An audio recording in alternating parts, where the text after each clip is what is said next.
요! 상실벽을 허물다 센서 수입니다. 최근에 세계 정세가 매우 혼란스러운 상황이 지속되는 것 같습니다. 그중 하나가 바로 대만인데요. 최근에 대만이 국방비를 줄이는 모습을 보이면서 과연 중국과의 전쟁에서 이길 수 있겠느냐는 의구심이 드는 상황이 종종 발생하고 있습니다. 근데 만약에 정말로 대만이 무너진다면 다음 타겟은 어딜까요? 안타깝게도 중국이 대만을 먹게 된다면 그 다음은 한국일 가능성이 높다는 분석이 있습니다. 이 말이 과장된 것처럼 들릴 수도 있겠지만 대만의 지정학적 중요성과 중국의 전략을 본다면 이는 단순한 우려가 아닙니다. 오늘은 대만이 무너지면 한국에 어떤 위협이 올지 낱낱이 파헤쳐보도록 하겠습니다. 바로 보시죠. 그 전에 제 목표는 한국 최고의 유튜버가 되는 것이 꿈입니다. 저는 곧 유명해질 테니까 구독 한번 해주실 수 있으세요? 유명해지기 전에 저를 구독한 사람이 되는 거죠. 대만은 단순한 작은 섬나라가 아닙니다. 대만은 지정학적으로 세계 경제와 군사 전략의 핵심 요충지입니다. 대만은 동중국해에 위치한 지역입니다. 그런데 이 지역이 단순히 보기에는 그냥 섬처럼 보이시겠지만 전혀 아닙니다. 현재 중국은 태평양 진출을 원하고 있습니다. 나중에 다른 영상으로도 말씀드리겠지만 중국 해군의 성장 속도는 세계 1위입니다. 1999년부터 2022년까지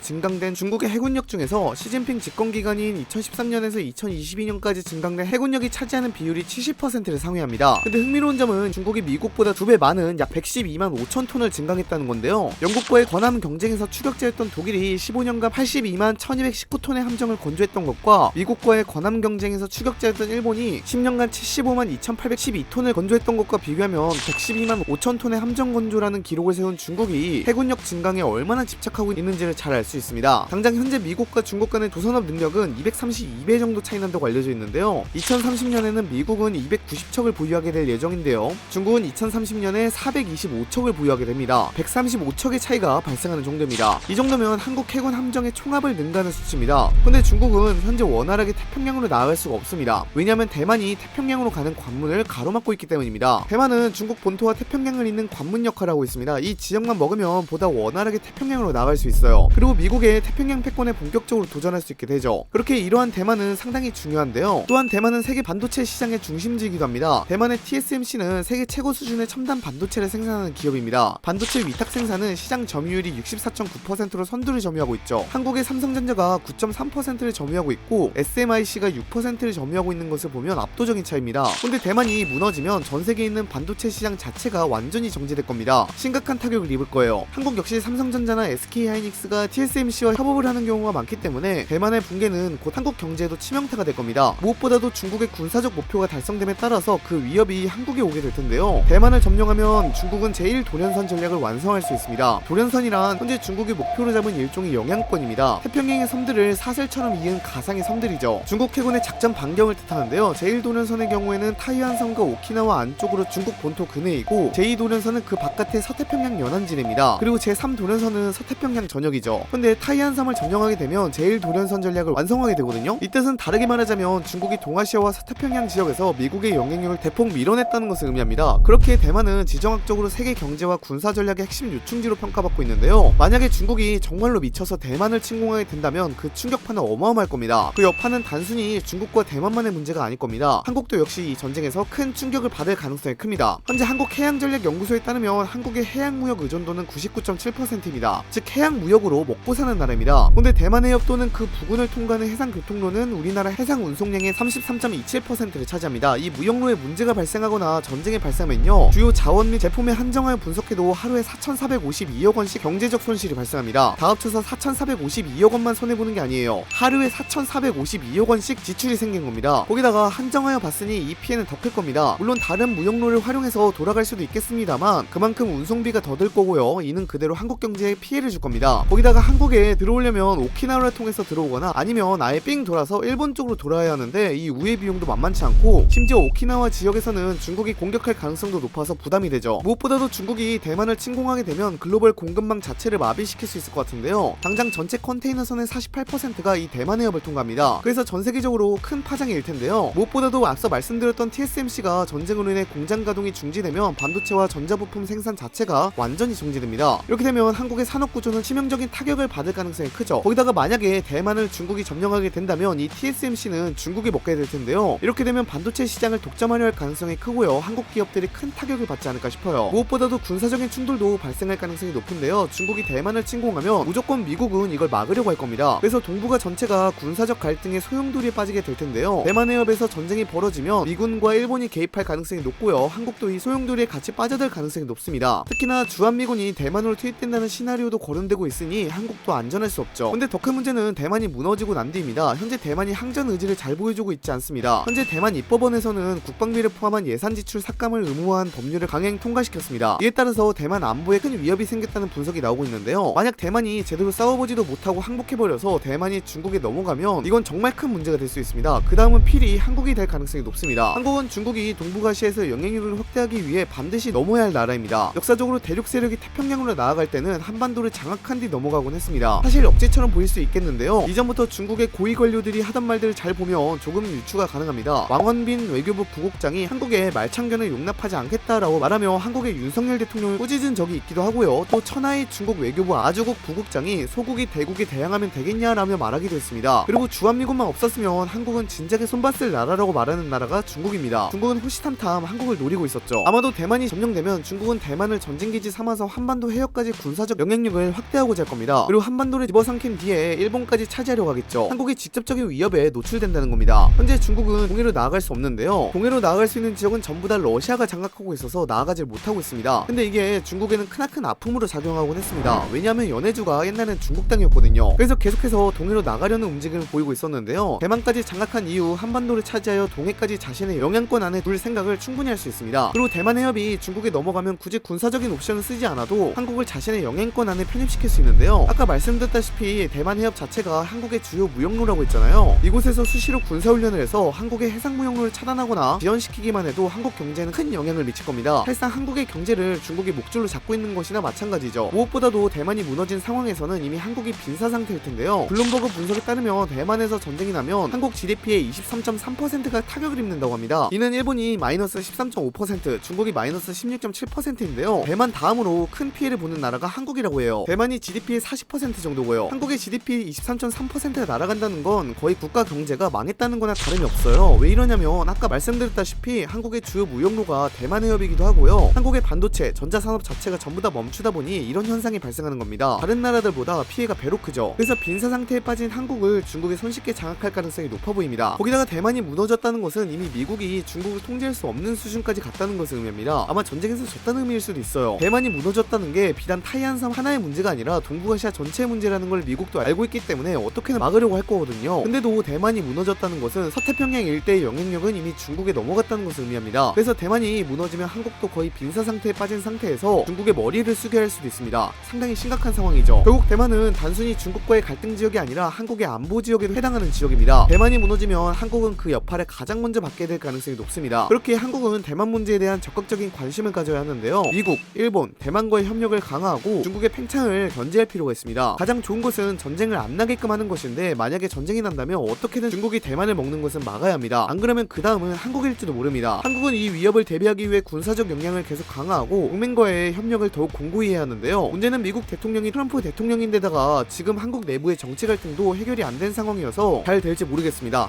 한숨만 나오는 상황이네요. 샌놈 여러분들은 대만이 무너질 경우 한국이 어떤 영향을 받을 것으로 생각하시나요? 댓글로도 남겨주시기 바랍니다. 이상 영상 마치도록 하겠습니다. 빠이염.